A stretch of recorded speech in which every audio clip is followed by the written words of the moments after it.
Je voudrais aussi insister sur le caractère strictement ethnographique de mes travaux. Qu'est-ce que ça là? Vous savez sur les termes, vous savez comme moi que le mot anthropologie se décline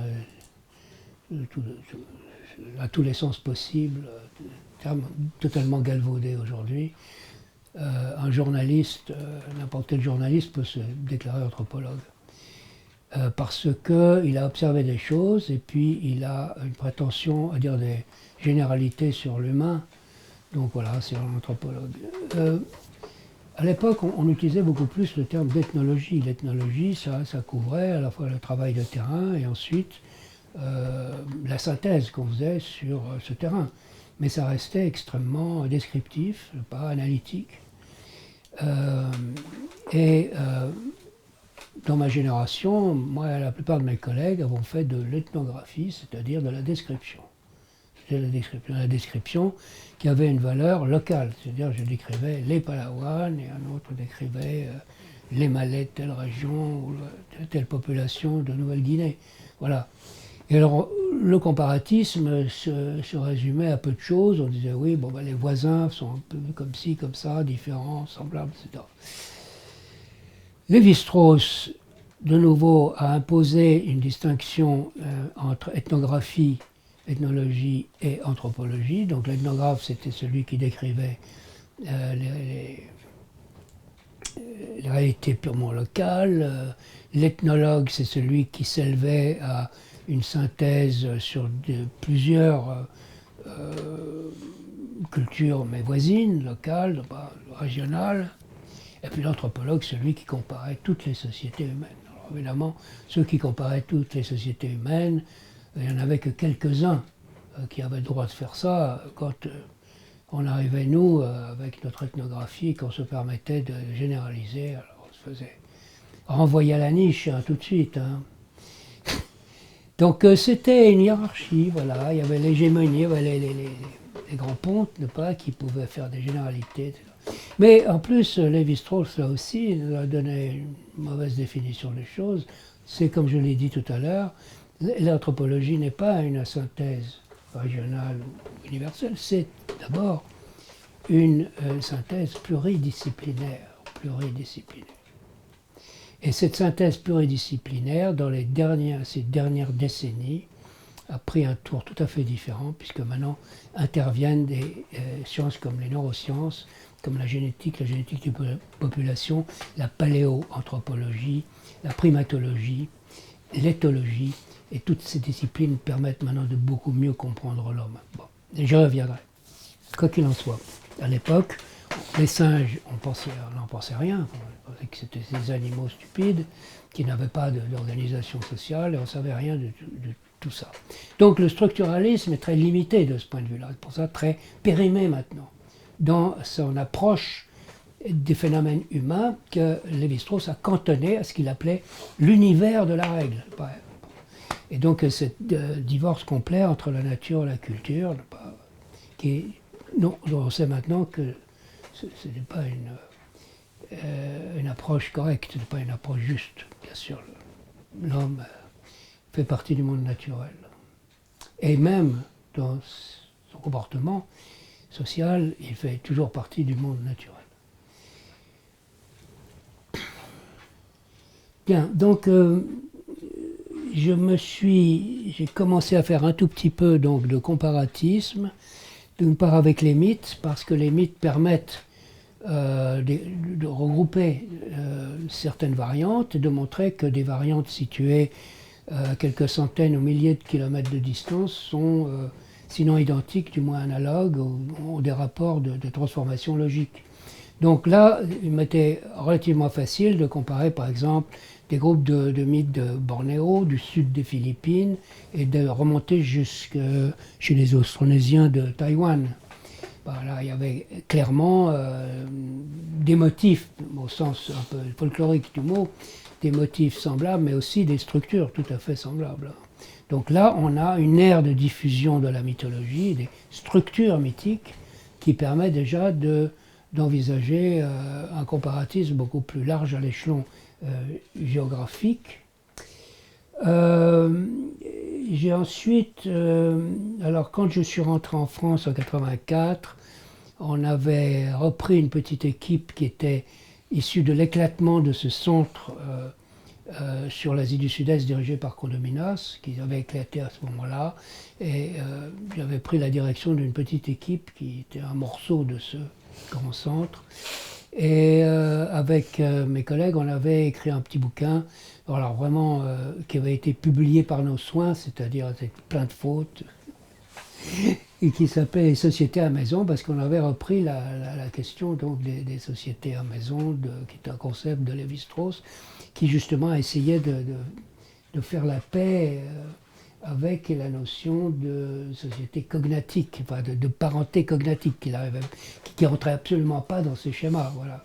Donc il s'est dit, voilà, la société à maison, c'est un concept finalement assez fumeux et finalement pas très opératoire, mais qui a eu du succès, et on avait écrit donc un bouquin là-dessus, on a démontré que c'était quelque chose qui permettait de comprendre les réalités aux Philippines et en Asie du Sud-Est. Donc là aussi, bon, j'ai été obligé de faire du comparatisme régional, donc j'ai commencé à m'entraîner à faire vraiment du comparatisme, parce que le comparatisme, qui est,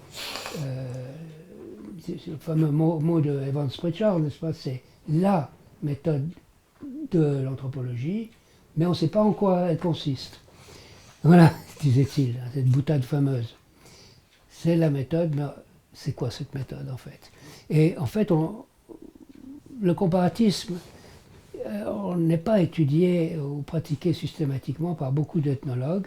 Certains le font, par exemple chez nous, on a eu des gens comme Lévi-Strauss, bien sûr, François Héritier, Alain Testard, qui faisaient du comparatisme large et utilisaient les données, souvent dans les HRAF, les Human Relations Files.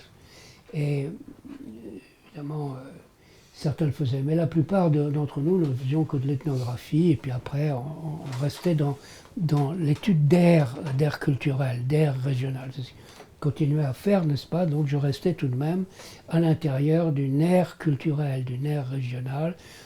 J'étais un peu ethnologue à ce moment-là, au sens de Lévi-Strauss. J'avais accédé, n'est pas, à un degré de synthèse légèrement supérieur. J'avais pris du galon de ce point de vue-là. Mais ça ne me menait pas extrêmement loin.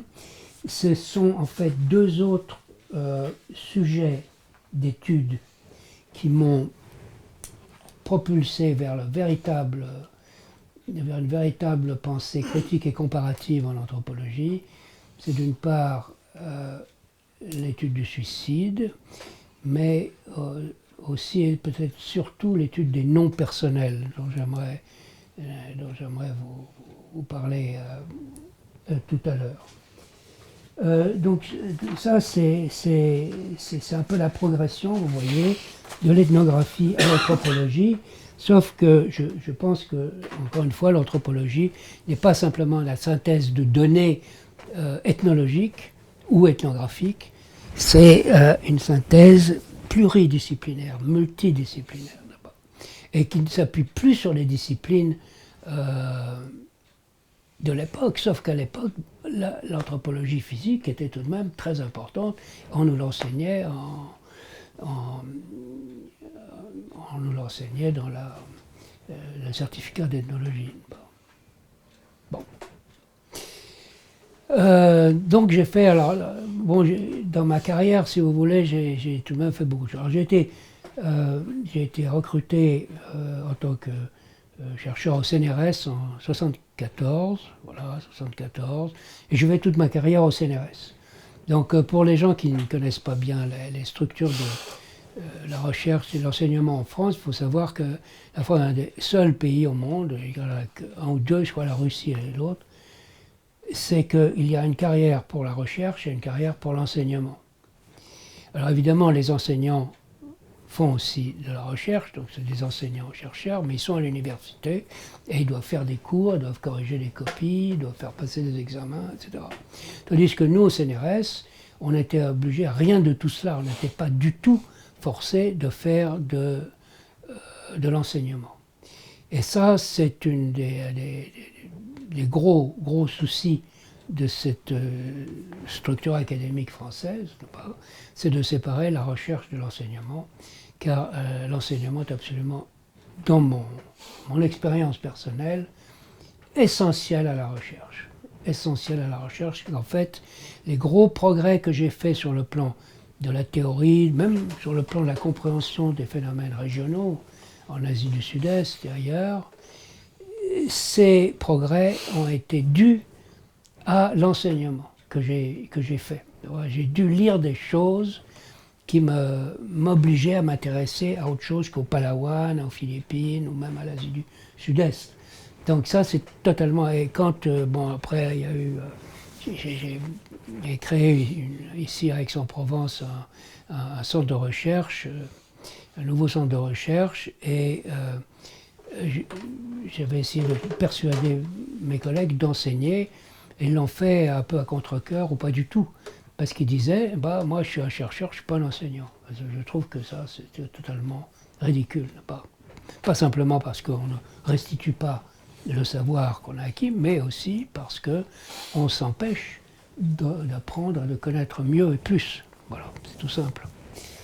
Donc, voilà. Donc j'ai enseigné beaucoup, j'ai enseigné alors à l'étranger, j'ai enseigné aux Philippines, où je faisais mes terrains, et je trouve que là aussi c'est une dimension tout à fait essentielle de notre carrière de chercheur dans ce domaine, c'est de restituer notre savoir et d'encadrer peut-être des étudiants et de participer donc à la vie universitaire, à la vie même scolaire, pourquoi pas, du pays où, en plus qu'évidemment, c'était des pays dits du tiers-monde, des pays qui n'étaient pas vraiment développés, qui n'avaient pas vraiment accès à beaucoup de ressources, pas sur le plan universitaire peut-être. Ils avaient de très bons chercheurs et de très bons enseignants. Donc j'ai enseigné à Ateneo de Manila, qui est une université jésuite, une très bonne université, et à l'université des Philippines, qui est une grande université, j'ai enseigné l'anthropologie, l'ethnologie, etc. J'ai dirigé des maîtrises. Donc ça, c'était important. Mais j'ai également enseigné au Japon. Un collègue japonais m'avait invité à enseigner. Là aussi, j'ai beaucoup appris parce qu'il était plutôt dans le développement. Et donc, j'ai beaucoup travaillé sur l'anthropologie du développement, que je ne connaissais pas du tout. Et les nationalismes aussi, ça m'a intéressé. Et puis, j'ai enseigné en France, bien sûr. Alors, j'ai enseigné à Paris, d'abord à la Sorbonne, à l'École pratique des hautes études. J'ai enseigné à Tours. Avant d'entrer au CNRS, j'avais une charge de cours à Tours. Et puis, toujours l'ethnologie, l'anthropologie. Et puis, j'ai enseigné ici, à Aix-en-Provence, à l'Institut d'études politiques, à l'Université de Provence, qui était différente de l'université. Il y avait plusieurs universités, elles se sont toutes regroupées maintenant. Donc, j'ai enseigné là également. Et puis, j'ai fait deux autres choses aussi qui sont importantes dans mon travail, mon métier. D'abord, j'ai fait ce que j'ai appelé tout à l'heure, quand nous en parlions, du tourisme ethnologique. Et j'ai même, à certaines reprises, utilisé des collègues du CNRS qui étaient basés par exemple au Népal, que j'allais parasiter un petit peu, pour leur demander de me montrer leur terrain. J'ai beaucoup appris comme ça, c'est extraordinaire. Puis je suis beaucoup voyagé en Asie du Sud-Est, et ça a été très très formateur pour moi, même si je ne faisais pas après des rapports ou des articles sur les pays que je visitais, le Laos, la Thaïlande, la Birmanie, l'Indonésie bien sûr. J'ai beaucoup voyagé et voulu faire des terrains sérieux à Bornéo, à Kalimantan, dans la partie indonésienne, mais j'y suis pas arrivé parce que il fallait des permis que j'ai pas pu obtenir. Voilà. Ça c'est pas bien enclenché tout ça. Mais enfin, j'ai beaucoup appris et je pense que un ethnologue comme moi doit voyager avec un regard d'ethnologue. Par exemple, pour vous donner simplement une petite anecdote, quand je me baladais à Palawan, il y avait, j'observais souvent dans les arbres des petites hélices, des tourniquets qui tournaient, des tourniquets animés par le vent. Et ils étaient enclenchés sur une petite crécelle, souvent, ou sur un essieu qui grinçait.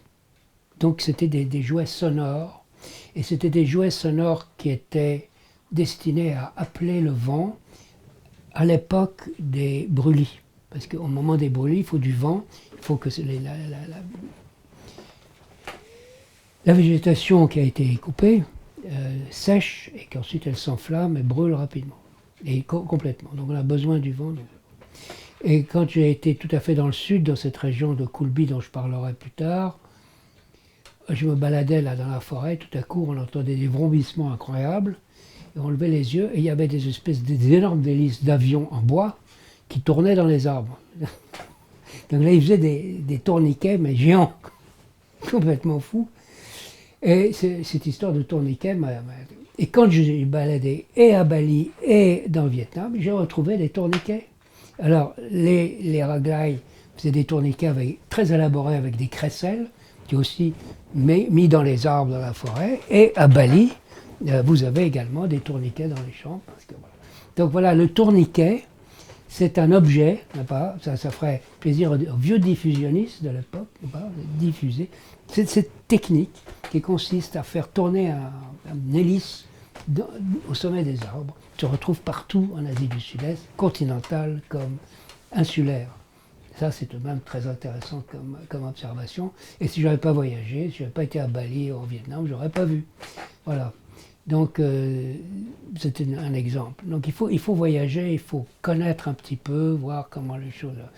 Et ça m'a permis aussi de comprendre comment c'était structuré l'Asie du Sud-Est, non seulement à travers la période coloniale, puisque j'ai dû enseigner ici à l'université une introduction à l'ethnologie de l'Asie du Sud-Est. C'est très important de comprendre que les pays tels qu'on les connaît, le Vietnam ou le Cambodge, sont des créations de l'époque coloniale, bien entendu. C'est très important aussi de voir combien, n'est-ce pas, comment l'Asie du Sud-Est est divisée en deux régions. L'une, c'est le Vietnam, c'est-à-dire pays sinisé, et puis le reste, c'est l'hindouisme, c'est l'Inde. Et c'est deux mentalités complètement différentes. Ça aussi, c'est très important. Vous entrez dans un hôtel aux Philippines, vous voyez 11h30, mais en fait, il est 10h. Voyez. Vous entrez dans un hôtel au Vietnam, vous voyez 11h30, ah mais c'est pas à l'heure, c'est 11h31. Vous voyez, la notion du temps est différente. Donc un ethnologue, je pense, peut percevoir des tas de trucs comme ça, qui sont des éléments différentiels, et mieux comprendre l'univers dans lequel il travaille. Bien. Et alors, donc, à Palawan, j'ai encore vu des choses différentes dont je n'ai pas parlé, ne serait-ce que ces fameux hommes des rochers, Tao de Batu, aux hommes des cavernes, en fait, puisqu'il y a une petite section, une vallée assez protégée, qui a fait l'objet de beaucoup d'intérêt, même sur le plan international. Mais je ne vais pas en parler maintenant, parce que c'est toute une histoire et puis ça va nous éloigner des sujets plus importants. Quoi qu'il en soit, c'était un endroit très intéressant pour moi parce que j'y ai fait des explorations, d'une part avec un photographe et des cinéastes qui ont fait des films là-bas, mais aussi avec un collègue qui est archéologue, et on a fait des fouilles dans ces régions parce que c'est des grottes. C'est une région karstique, avec des formations karstiques creusées par des couloirs à des grottes, n'en plus finir. Et les gens fréquentent et utilisent ces grottes de façon systématique une partie de l'année. Ils y vivent, ce qui est à mon avis une très mauvaise idée. C'est humide et dangereux et pas confortable du tout. Enfin, ils adorent ça. Là aussi, il y a un mystère pourquoi ils utilisent ces grottes, mais aussi ils y chassent les chauves-souris et les hirondelles. Donc c'est une ressource aussi alimentaire. Bref, donc j'ai fait de l'archéologie là, je me suis intéressé à l'habitat troglodytique et ça a rapporté aussi des informations et des découvertes tout à fait passionnantes.